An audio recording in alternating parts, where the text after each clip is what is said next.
hoje nós vamos dar continuidade à nossa aula sobre sistema endócrino. Na primeira aula, na primeira abordagem, nós falamos sobre a hipófise, hipotálamo e glândula pineal, uma abordagem geral sobre essas glândulas que secretam hormônios reguladores. Então já observar que aqueles hormônios produzidos ou pelo hipotálamo ou pela hipófise vai ter uma ação específica em determinadas glândulas. E aí essa aula de hora, essa segunda aula, esse segundo momento, eu vou abordar 4 importantes glândulas que sofrem influência do hipotálamo e da hipófise. As 2 glândulas relacionadas, que é a tireoide e a paratireoide. Depois eu falo sobre o pâncreas e por último a glândula suprarrenal. Lembrando que nós vamos dar continuidade ao sistema endócrino em mais outras aulas subsequentes. Então vamos lá fazer essa abordagem geral sobre essas glândulas importantes. É uma aula extensa, é uma aula longa, mas é muito importante que o indivíduo, o aluno que trabalha na área de saúde, tenha conhecimento sobre o funcionamento dessas glândulas endócrinas. Bom, a primeira glândula que a gente aborda é a glândula tireoide, Glândula tireoide é uma glândula que fica localizada aqui na região anterior do pescoço. Ela fica logo abaixo de uma região de uma cartilagem da laringe chamada de pomo de Adão, a cartilagem tireoide.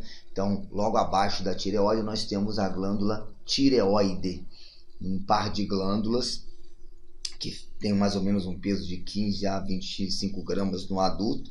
A gente observa na imagem à direita, ela tem a forma de H, com uma parte central que é o istmo e 2 lobos, um do lado direito e do lado esquerdo. Isso é uma característica geral dessa glândula, até para a gente identificar algumas doenças, como o aumento dessa glândula, porque ela aumenta o tamanho do pescoço quando ela está em estado de hipertrofia. Nós vamos dar sequência ao conhecimento específico dos hormônios produzidos por essa glândula. Então aí nós temos na tireoide, nós temos 2 hormônios produzidos pelas chamadas de células foliculares. As células foliculares, elas são responsáveis por produzir 2 hormônios tireoidianos, o T3 ou triiodotironina e o T4 ou a tiroxina. Esses 2 hormônios são importantíssimos para acelerar o metabolismo de algumas células corporais e daqui a pouquinho eu vou falar sobre a ação desses hormônios. E outro hormônio que também é produzido pela glândula tireoide, mas não mais pelas células foliculares, e sim pelas células parafoliculares, que é a calcitonina. A calcitonina é um hormônio que tem uma relação importante no metabolismo de um íon, de um mineral chamado de cálcio, O íon cálcio, ele tem uma relação importante com esse hormônio tireoidiano, que é a calcitonina. Mas vamos abordar cada um deles separadamente. Então aí nós temos os 2 principais hormônios da tireoide, que é o T3 e o T4, E é importante a gente observar na imagem à direita, na estrutura química desses hormônios tireoidianos. O primeiro hormônio é a tirosina. Percebe que um hormônio é praticamente inativo, ele não tem função. Ele só começa a ter função quando ele recebe iodo. Por isso que os hormônios da tireoide, quando a gente fala de T3 e T4, eles necessitam da presença do iodo. E a gente sabe que o iodo, como diz iodo inorgânico, é uma substância que ele vem da alimentação. Nosso corpo não produz iodo, então nós precisamos de captar esse iodo da alimentação, principalmente do sal. O sal, ele é um alimento rico em iodo. E esse iodo ele tem papel importante nos hormônios da tireoide, do T3 e T4. Daí o nome, o T3 e T4.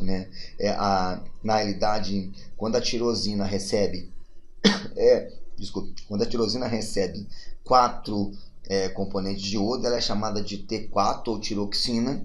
E quando ela recebe apenas 3 componentes, ela é chamada de triiodotironina.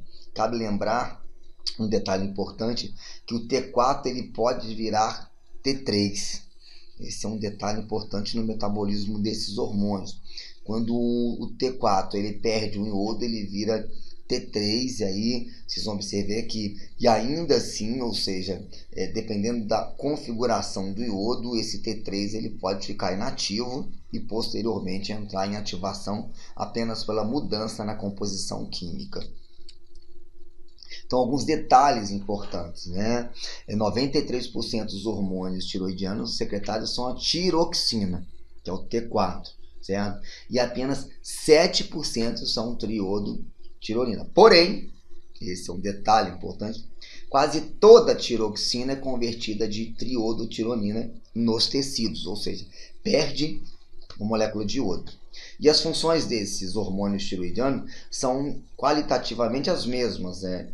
O T3 e o T4 têm a mesma função, não tem. O que difere a relação é apenas a rapidez e a... Por isso que a célula utiliza muito mais T3 do que T4.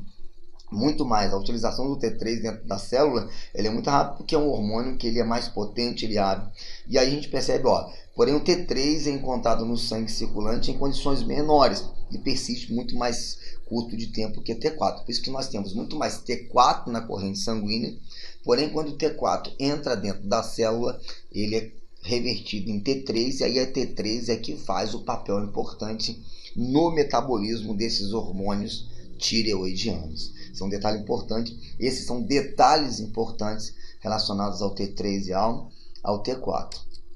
E aí, quando eles estão dentro da célula, eles têm algumas funções importantes, né?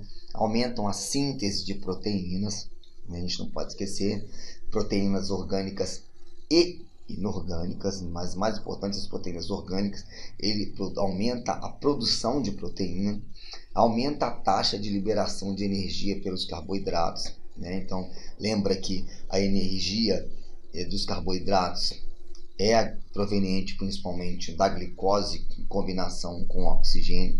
Então ele aumenta, ele acelera o metabolismo e aí aumenta o metabolismo dos carboidratos. E aí tem alguns relacionados a gerais, regula o crescimento dos jovens, que é um hormônio ativo principalmente no período de crescimento. Ele acelera o metabolismo, permitindo o crescimento. Está relacionado à maturação sexual e, lógico, ao nosso sistema nervoso. T3 e T4 são hormônios importantes em relação ao funcionamento do sistema nervoso, principalmente no processo de desenvolvimento do sistema nervoso. Então ele tem uma maior atividade, principalmente no crescimento, e depois ele mantém principalmente essa relação de acelerar o metabolismo dentro da célula e aumentar a síntese de proteínas. Então, quando nós estudamos os hormônios T3 e T4, nós relacionamos diretamente ele ao metabolismo. Então a falta dele ou o excesso dele vai diretamente influenciar em acelerar o metabolismo ou diminuir o metabolismo. E aí nós temos duas doenças que estão diretamente relacionadas a esses dois hormônios, que é o T3 e T4, um que é o chamado de hipotireoidismo, né, que é na realidade a diminuição da produção dos hormônios da tireoide. Então existe uma série de alterações quando o indivíduo tem uma diminuição na produção desses hormônios, né? E automaticamente quando nós temos o hipotireoidismo, o hipertireoidismo, quando há um excesso na produção desses hormônios. Então, antagonicamente, os efeitos são contrários, né? É mais ou menos, eu vou mostrar numa foto para a gente observar a diferença entre um e outro quando a gente observa o metabolismo. Uns que tem um metabolismo mais rápido e outro que tem um metabolismo mais lento, né? Então, quem tem mais T3 e T4 tem uma hiperatividade metabólica em relação ao quem tem uma diminuição do T3 e do T4. Nós observamos, no caso do hipotireoidismo, né? A primeira imagem mostra uma relação muito importante, que é a obesidade, metabolismo mais lento, menos acelerado, maior captação de nutrientes.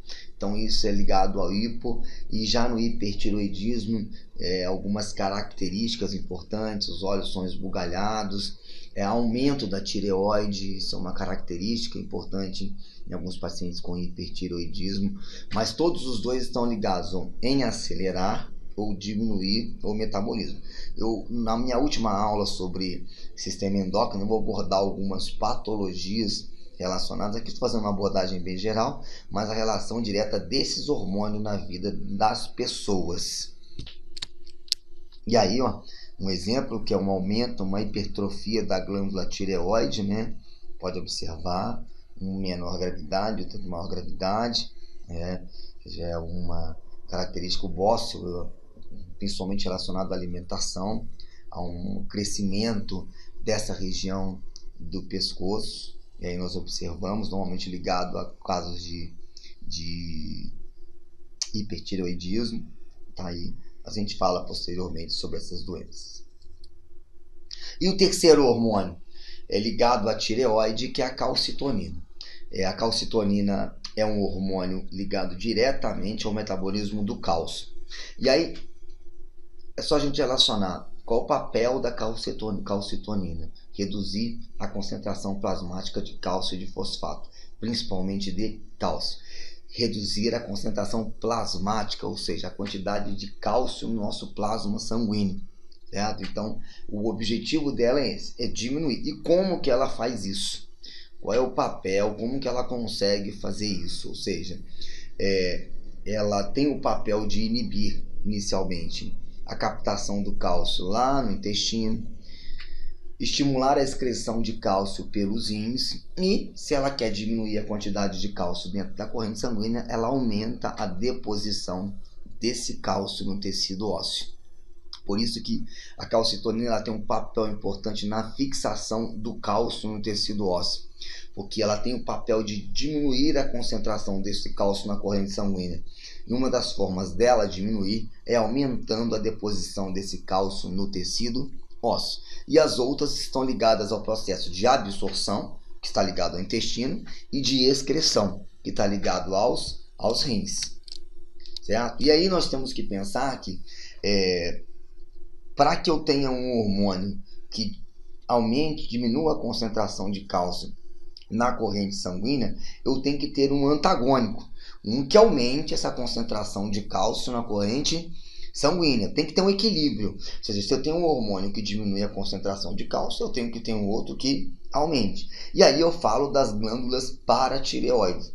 As glândulas paratireoides são, na verdade, pequenas glândulas que ficam localizadas na face posterior da glândula tireoide. A imagem mostra as duas glândulas tireoides, os dois lóbulos da tireoide e as 4 glândulas paratireoides. Então, essas glândulas, elas secretam um hormônio chamado de paratormônio.